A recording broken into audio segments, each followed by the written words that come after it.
Ripetete sempre.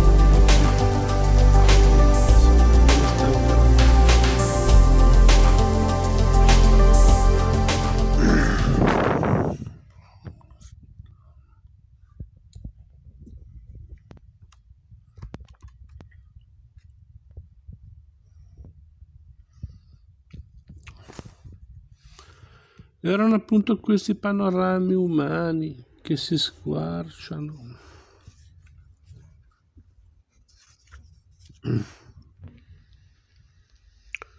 Ad ogni congresso di qualunque natura. Quei pericoli che i retribi temevano e a cui si opponevano con tutte le loro forze. Coraggio rivoluzionario perciò fu considerato l'avere il re accolto l'invito degli scienziati a tenere il loro secondo congresso a Torino nel 1840, come nel 47 a Casale, quello agricolo. Così come auspicio felice era stato l'avere Pio IX aperto i giardini vaticani per quello del 46.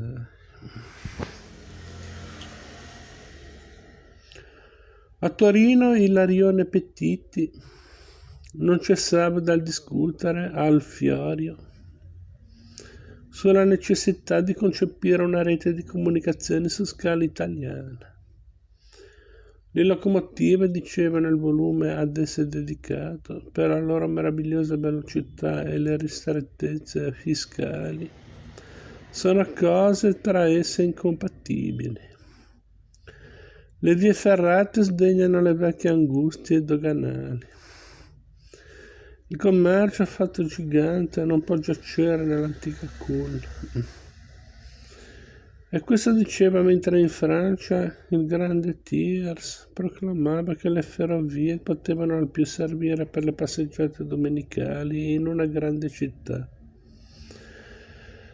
Alessandro Pernati alla divisione dei lavori pubblici studia progetti di ferrovie che conciliano esigenze di natura commerciale e strategica e che da Torino si dirigano verso Genova, verso Novara, il Lago Maggiore, Chambéry.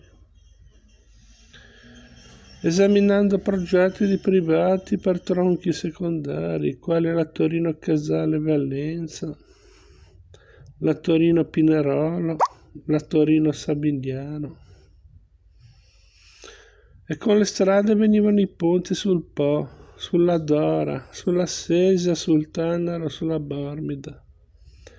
Il Cavour durante i suoi viaggi e nelle sue soste si interessava moltissimo allo stesso argomento.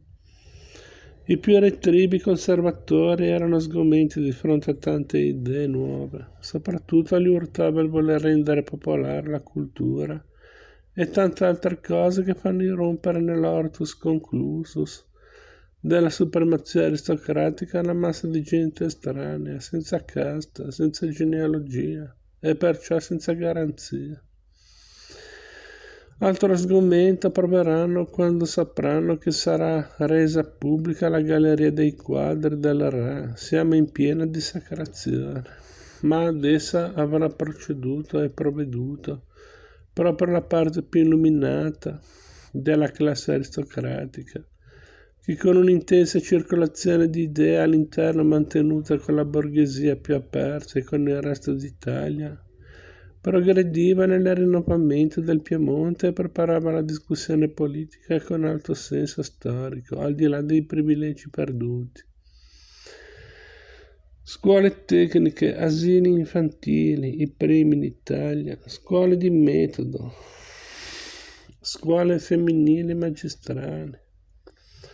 Si aprono sotto la spinta di Cesare Alfieri, di Luigi de Ambrois, di Cavour, di Roberto D'Azeglio, mentre molti di essi collaborano con Boncompagni e con Romagnosi alle democratiche letture di famiglia di Lorenzo Valerio. Pomba fa uscire la sua enciclopedia popolare sospingendo il popolo ad accostarsi alla conoscenza. Egli dice che se doveri esistono nelle classi elevate verso il popolo, anche le plebi hanno dei doveri da compiere per l'elevazione della propria classe. A sua volta il Cavour, molto prima di salire al governo, sentì per il Piemonte la necessità di una banca che sorreggesse lo sforzo del risveglio economico, agricolo e industriale delle piccole aziende. E nel 1947 sorgeva la Banca di Torino. Dalla sua sponda proclama la necessità che le classi superiori si consacrino al miglioramento delle inferiori, altrimenti la guerra civile sarà inevitabile.